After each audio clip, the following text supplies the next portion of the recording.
Well, good evening. This is a little different from what I usually do. I usually do preach the Lord's word, but tonight this is a little different.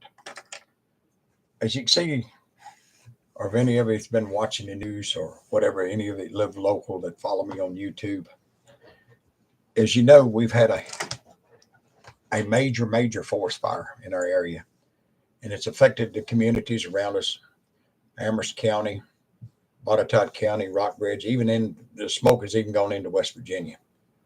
And this morning, this fire was 10,160 acres. Well, I'm a retired wireland firefighter, plus I'm a retired structure firefighter, so I'm cross trained in both. So I'm going to try to explain tonight the benefits of this fire and try to get rid of some of the negativity that's been thrown at the U.S. Forest Service and the firefighters. The negativity was all uncalled for because you don't understand. You might, and you just wanted to have something to gripe about. Yes, the smoke was bad. I agree. I had to work in it on my job. My wife had to work in it. Everybody that I know has a job has had to work in the smoke. The smoke is bad. Again, I agree. But I'm going to talk a little bit about fire in the ecosystem and why fire is important in the system. Well, number one, fire is a natural part of many of the landscapes. And I've been from one part of this country to the other part of this country. I've been from the East Coast to the West Coast to the North to the South numerous times. I've been in all types of timber. I've been from the flatlands of Louisiana and Florida to the mountains of Kentucky and West Virginia. I've been to the great mountains of the West, into Montana, to Colorado, to Utah, to Washington State, to Oregon, and back again. Fire prevents, believe it or not now, fire prevents fire. Your smaller fires can actually prevent bigger fires. And a lot of the folks that have seen how that the Forest Service and the Department of Forestry, how they do prescribed fire, you'll see how they'll take a bulldozer or a crew and they'll go in and they'll actually line this place out and get it, all this stuff out of the way to do a prescribed burn. Smaller fires, cooler fires, can actually remove any potential fuel, such as dry leaves and logs and overgrown shrubs, such as rhododendron and mountain laurel and honeysuckle, just all kind of stuff that's in the mountains. Number three, it provides habitat. Many plants and animals are adapted to regular to regular burns. I remember years ago I was in Colorado on a fire, and we were assigned, the crew that I was with, we were assigned to go back in to this burn area and take care of all the hazard trees that were close to the line, all the snags that were burning. We were sent back in, and myself and another sawyer, I used to be a sawyer, would actually go in and cut these burning trees down. But these fires, it gets rid of the heavy brush. It makes room for new plants and provides food and habitat for the wildlife. This fire that I was on in Colorado, we were there 14 days and we went through this area. And before we left, there was green sprouts of new plants, anywhere from 2 to 4 inches tall. You could see where herds of elk had moved through and had actually been pawing and licking at the ground where the ash was for the nutrients in the soil. Fire is part of Mother Nature's way of cleaning up her home. It's her way of cleaning her house, or as you want to say, as we used to say, cleaning up her toilet. It kills diseases. Many plants and animals are affected by these diseases. You have different things that attacks them, but it kills these diseases. Fire can kill the disease and harmful insects. And I know a lot of places, including myself here in Virginia, we've had all kind of different insects. We've had the southern pine beetle, the woody adelgid, the gypsy moth. Where you see fire can kill these, it can kill them off. Fire helps suppress the spread of these pests, and the ash that's left by the burned vegetation provides nutrients for the remaining trees and for the remaining plants.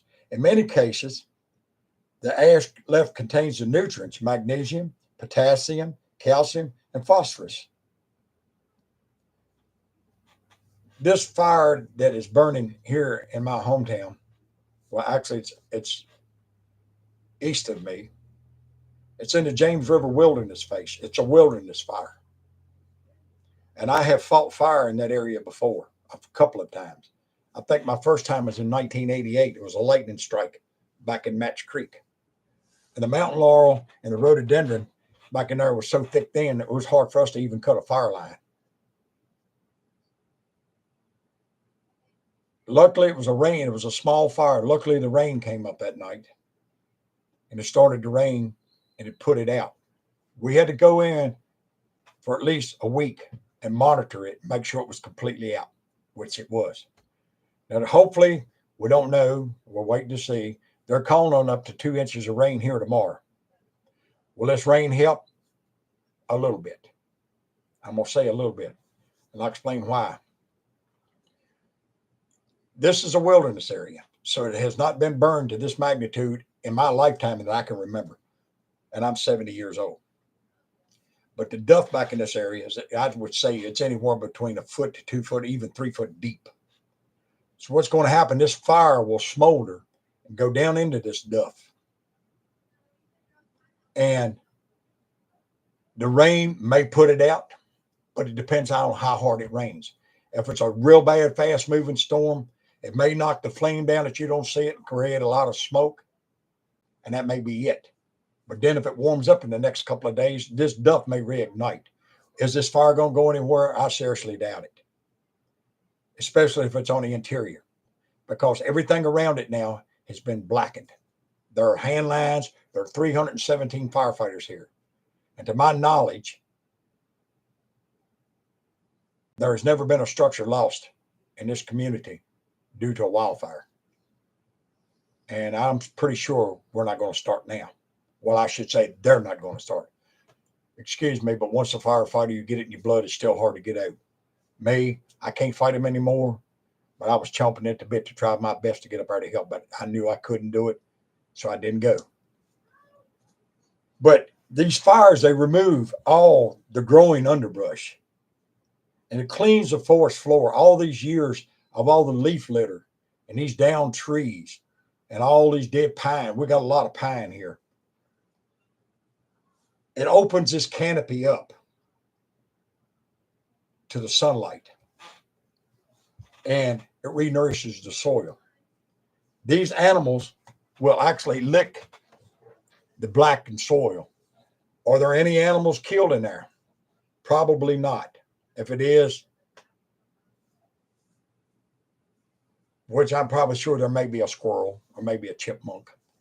But as far, most of the time, animals are not stupid. People think they are, but animals are really smart.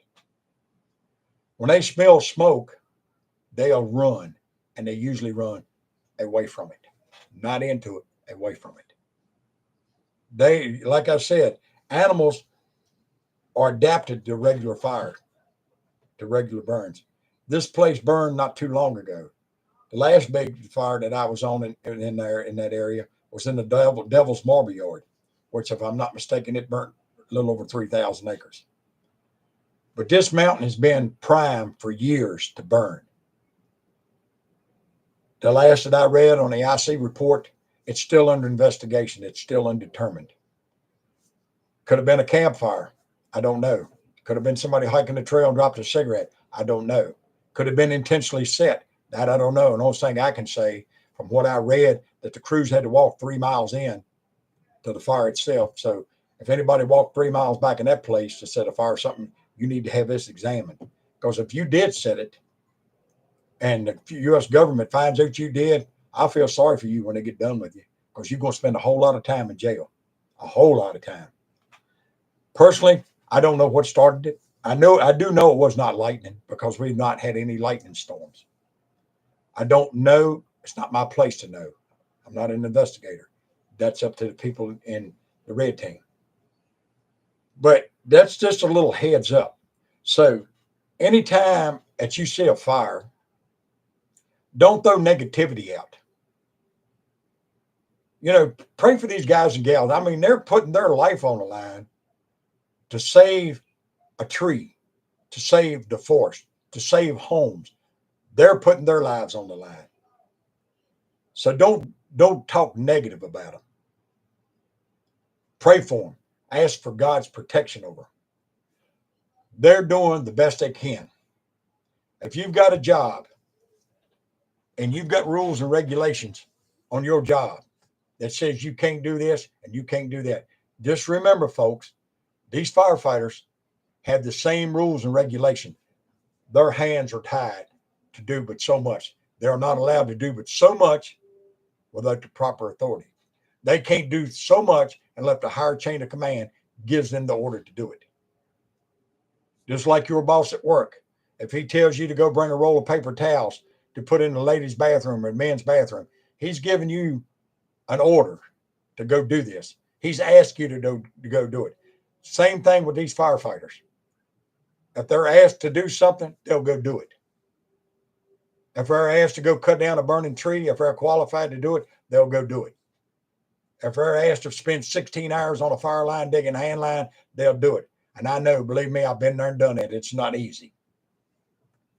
If they tell you just to ride in your truck or your ATV just to patrol this fire line up and down till they get you relief, to make sure none of the fires creep across. And I'll give you an example. And this duff is so thick, believe me, folks, this duff will creep underground. But it'll only creep so far. Once it creeps to this hand line, it's down to bare mineral soil, it's not going anywhere. This forest will be green. It may take a couple of years to get completely, but I can walk out of my back door and look at the mountain right behind me, Elephant Mountain, that burned a few years ago. I can sit there right now and see all kind of green undergrowth. I can see green trees. I can see brush. Why? Because this fire ran through it. It cleared out all this debris. Fire is part of Mother Nature. It's part of her way of cleaning up the forest. There's where this is. There's homes close, yes. Are they in danger? I don't think so now, because these guys and gals and these engine crews and these helicopter crews and these air tanker crews, they have pounded that mountain. As far as I know, I'm being again, as far as I know, this forest has never, ever lost a structure on a wildfire, not to my knowledge. And I don't think they're about to start right now. Western states, yes, they lose houses all the time. Unless you've been in those states where I've been to, you've got homes that are built back up into the mountains. It's called urban interface. You've got subdivisions that's built in cul-de-sacs on top of ridge tops, especially in the state of California, where there's a lot of chaparral manzanita. When these fires start, they run, and I mean they run hot. That's where creosote comes from. It's a highly flammable plant. When fire gets into it, it roars. And I mean, it takes off. If you've ever watched the news during the summer months, it shows how these fires and the magnitude. Look at Hawaii. Lost whole towns burnt to the ground. I've never been to Hawaii to fight fire. Never. But from what I've seen, the burst type they've got there is pretty much exactly what they got in the West Coast. These fires are good for the ecosystem. Do they do damage? Yes, they do. Especially with air quality. Everybody knows that lives here today around this fire, where this fire has been in the surrounding counties, knows the intensity and the density of that smoke. Everybody knows how thick that smoke was. That smoke was thick, and I do mean thick.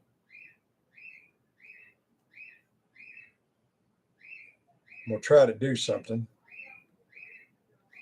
I don't know if this is a very good picture that you can see. Probably not because of the glare on the screen. But that is the fire itself. But again, don't keep downing these firefighters. Their hands are tied. They can only do so much. Fire is good for this ecosystem. This mountain has been primed to burn for years and for years, and it finally burned. The air quality, I'll get back to that. It was bad. We were under a code orange for a couple of days, I think. Some areas even, I think, got too unhealthy.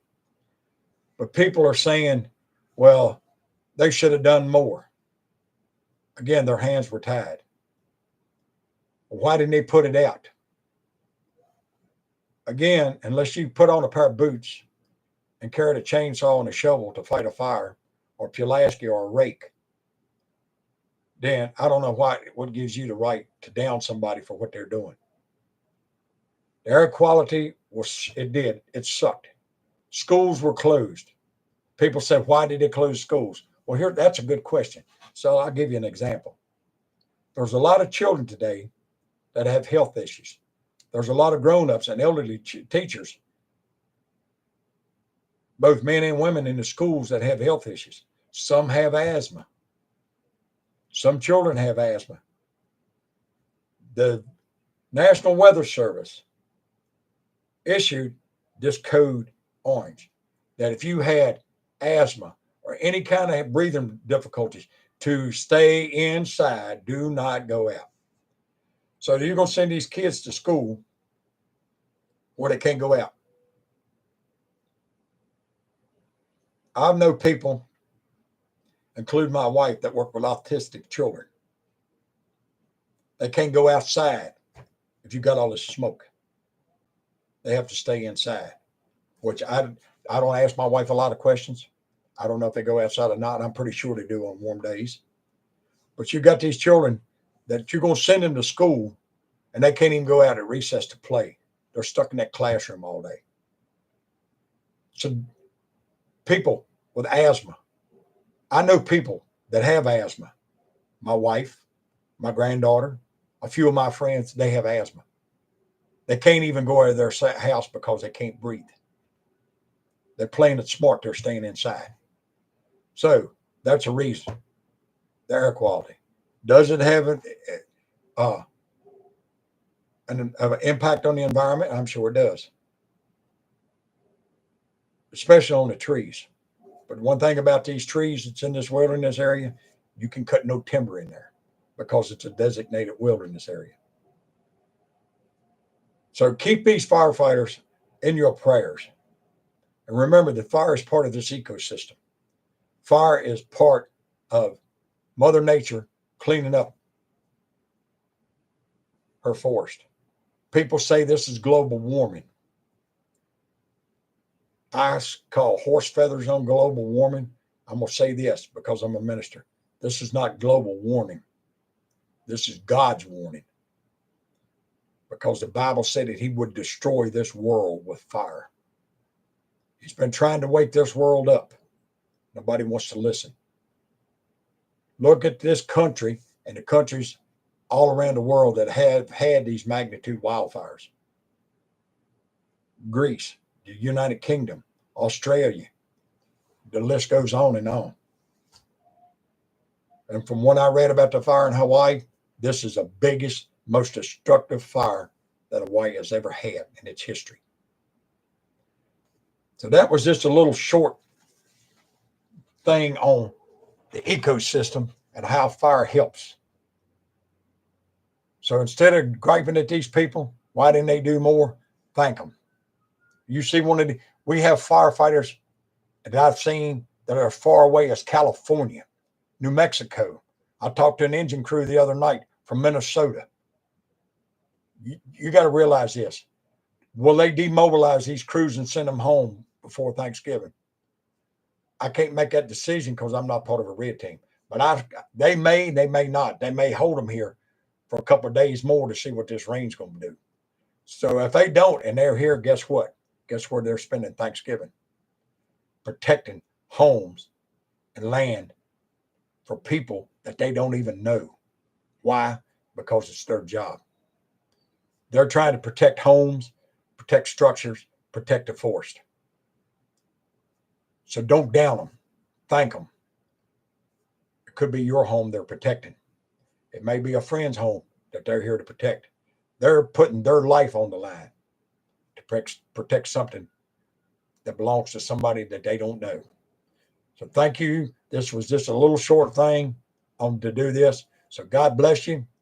Think about what I've said instead of downing these folks about why didn't they do this? Why didn't they do that? Thank them, shake hands with them, and thank them for the job that they did. Thank them for helping protect our structure. God bless. Have a good night.